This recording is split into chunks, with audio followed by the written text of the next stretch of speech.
Welcome to Brain Vision.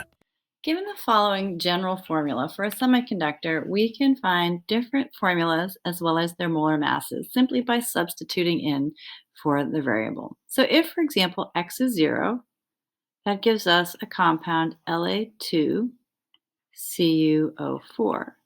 And we find the molar mass simply by looking up each of the different elements on the periodic table and adding them together.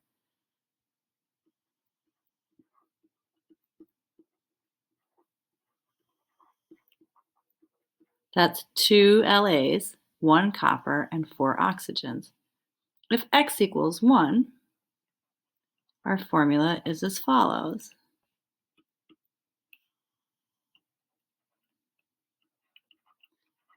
And the molar mass is again found by adding 1 lanthanum, 1 strontium, 1 copper, and 4 oxygens.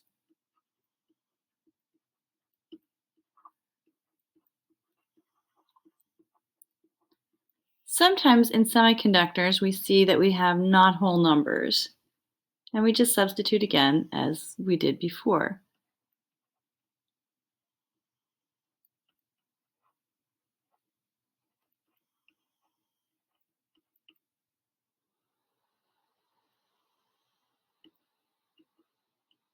And find our molar mass exactly the same, except for this time multiplying the molar mass of lanthanum by 1.837 and strontium by 0.163 for a molar mass of 397 grams per mole.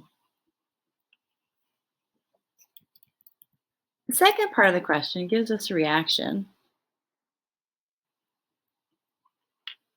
between barium carbonate and copper oxide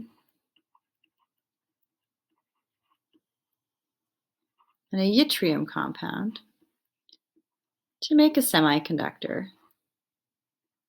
with the following formula.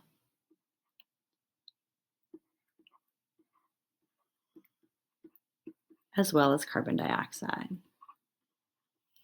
And the question asks if we have equal amounts of each substance, which will be the limiting reagent.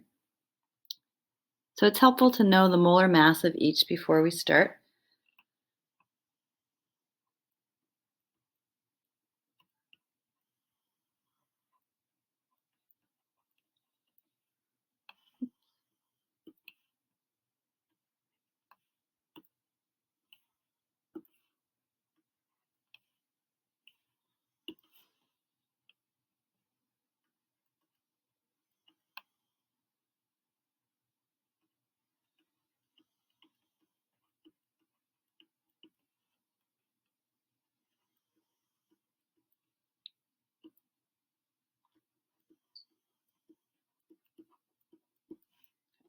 So if we have equal masses, we could either use X, or in this case, I'm just going to assume we have 100 grams of each.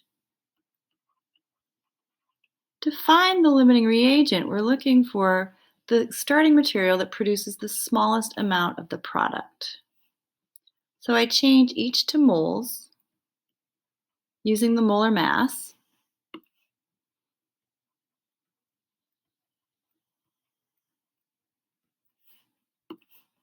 And then I find the moles of product using the coefficients from the balanced equation.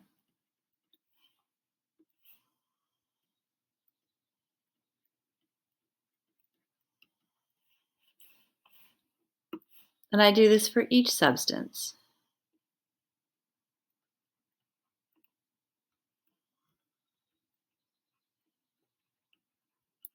And whichever produces the smallest amount of product is the limiting reagent.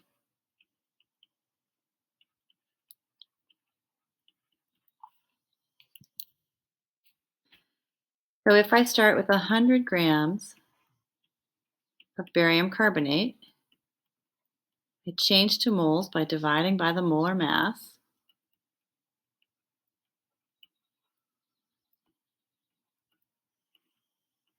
And then I multiply by the mole ratio. There are 2 moles of product.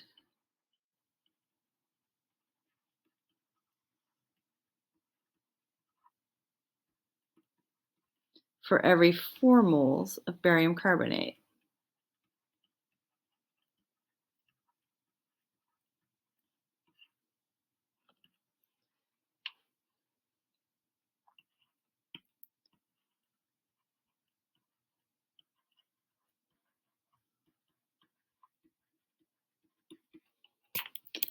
I do the same for my second substance, copper oxide, dividing by the molar mass.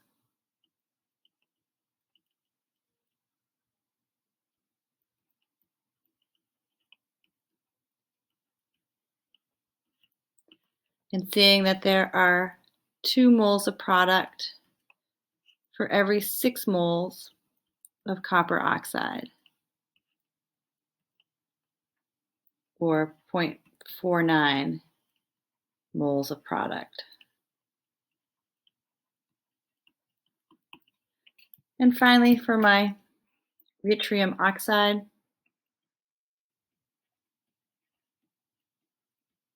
changing it to moles.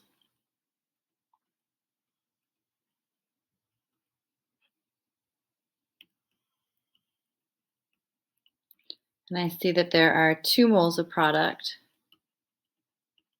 for every 1 mole of Y2O3. And this produces 0.886 moles of product. Because barium carbonate produces the smallest quantity of product, this is the limiting reagent.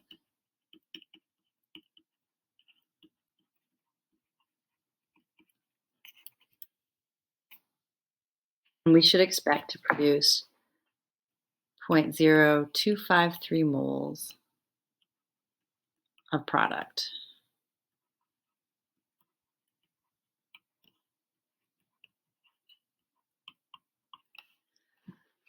When we look at how much of the other compounds will remain,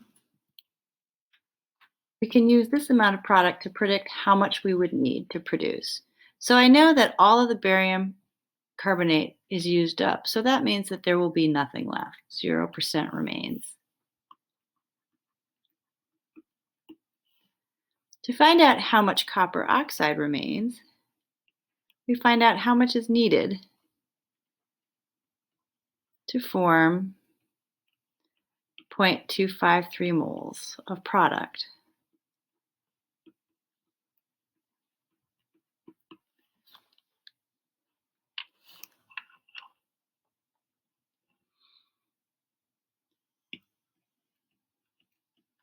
So again, we start with our moles and then change to moles of copper oxide using the balanced equation.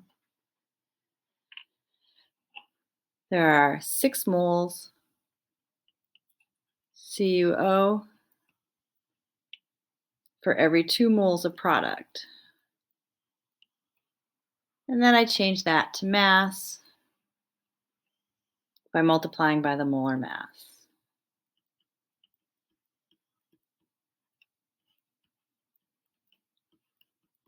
So I need 60.4 grams. But I started with 100 grams. So that means I have 39.6 grams remain.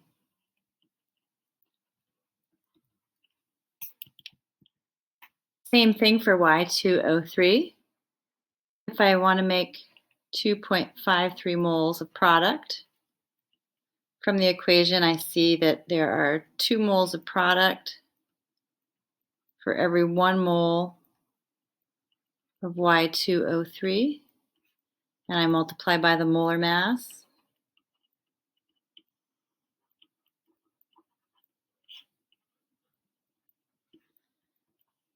So that I see I need 28.6 grams.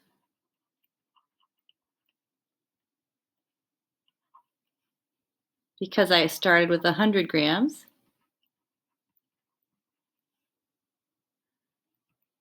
I have 71.4 grams remaining.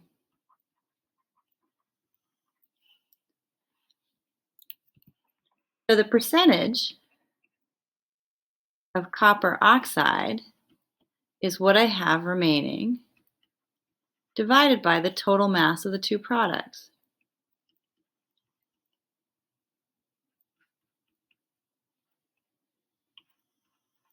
Times 100, or 35.7%. My percent by mass of Y2O3 is the mass remaining divided by the total mass of the two products times 100, or 64.3%.